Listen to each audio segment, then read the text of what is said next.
Nå skal jeg lage en kremkake som er basert på krem. Jeg skal sprøyte den opp med krem, og pynte den med frisk frukt på topp.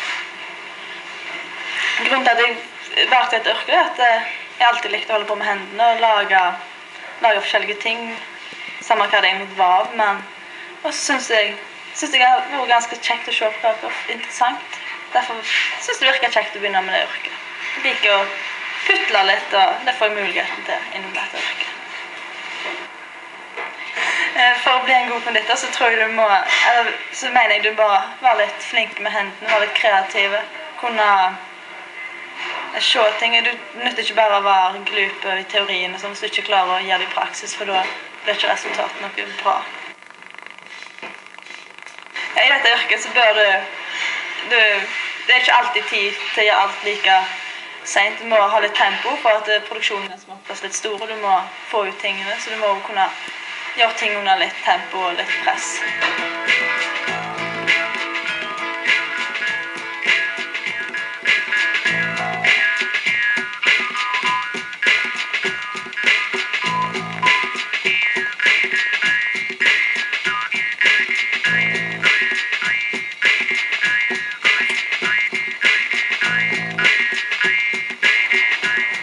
Som baker så produserer jeg mange forskjellige produkter i løpet av en dag.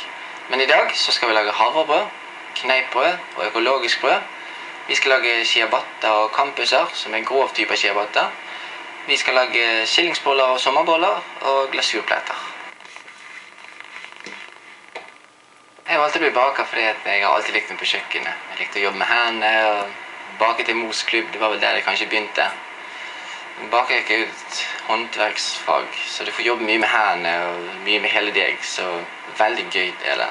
I tillegg så alle spiser jo brød, så det er jo et fag som vil komme til å eksistere i fremtiden, og det har jo eksistert i mange, mange år. Den viktigste egenskapen man bør ha for å bli en god baker er å kunne like faget. Kunne jobbe litt effektivt, for i bakerfaget er det veldig høyt tempo hele tiden. Ha mulighet til å stå tidlig opp, for det blir det i bakerfaget. Og ellers liker å jobbe med hendene og ha litt stå på humør.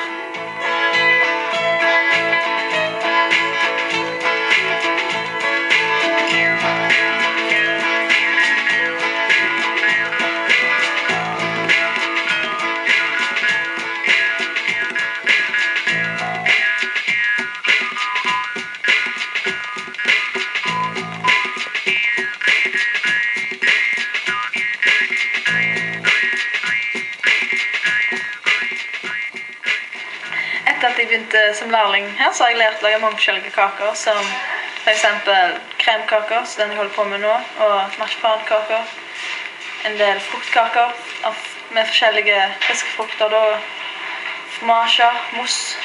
Det er mye forskjellig, og spesialkaker hvis noen folk som ønsker noe spesielt. Her driver vi også en del med konfekt. Vi lager både sånn som vi dypper selv for hånd, og sånn som vi får i former og lager mye. Vi lager alt selv, både fyll og temperering. Og det er just kjekt å holde på med. Innen konditorfaget så finnes det også en god del konkurranser som du kan være med på, som NM, EM, VM, forskjellig. Og jeg kunne godt tenkt meg å være med en gang kanskje på konkurranser og fått prøvd ut det. Du lærer ufattelig mye av både øving og på forhånd, og det å være med på konkurransen, jobbe litt under press.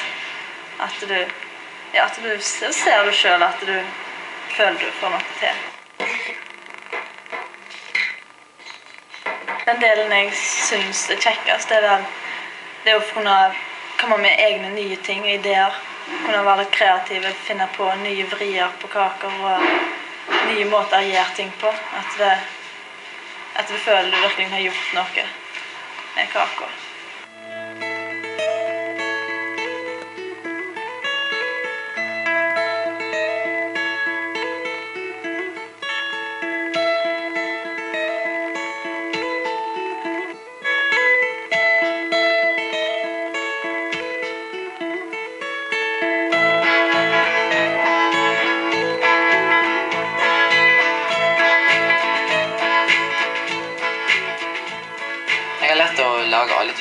og grovbrød, glutenfrie brød og økologisk brød.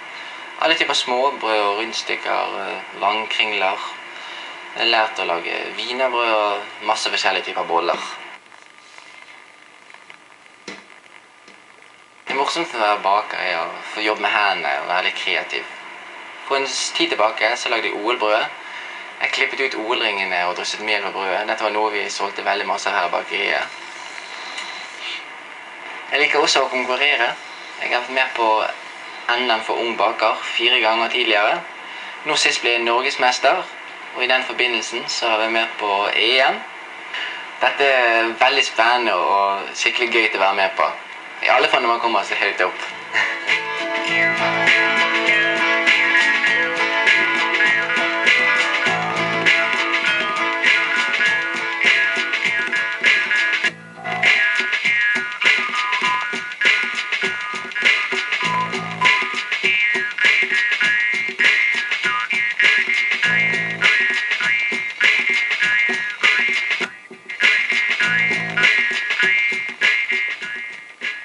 Jeg er andreårslærling nå, så når jeg er ferdig da skal jeg ned på Pascal og jobbe litt.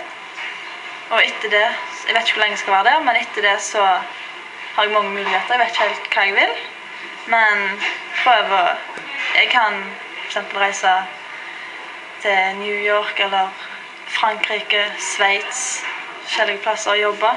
Det finnes mange muligheter innen konditoryrket. Du kan egentlig gjøre det du har mest lyst til.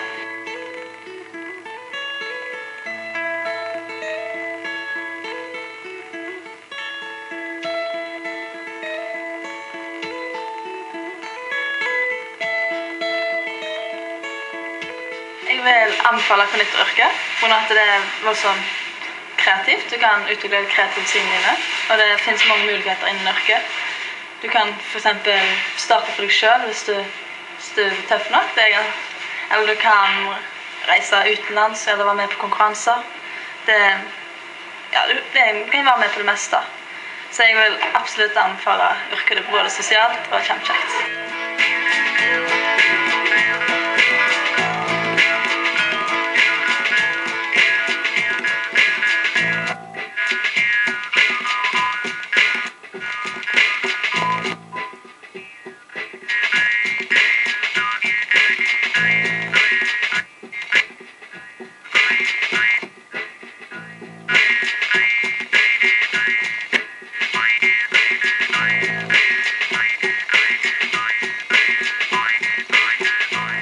Fremtidsplanen min er å ta mesterbrevet. Jeg har veldig lyst til å gå ut og reise litt. Gjerne ta en tur til Danmark. De er veldig anerkjent for blant annet wienerbrødene sine. Ellers kunne jeg godt tenkt å jobbe litt på båt. Det tror jeg kunne vært veldig interessant. Jeg vil anbefale bakeryrket, for det er et veldig tradisjonsrikt yrke. Det er et fag som kommer til å eksistere i fremtiden. Det er veldig spennende. Du kan være kreativ, det er veldig interessant, og ikke minst det er veldig gøy.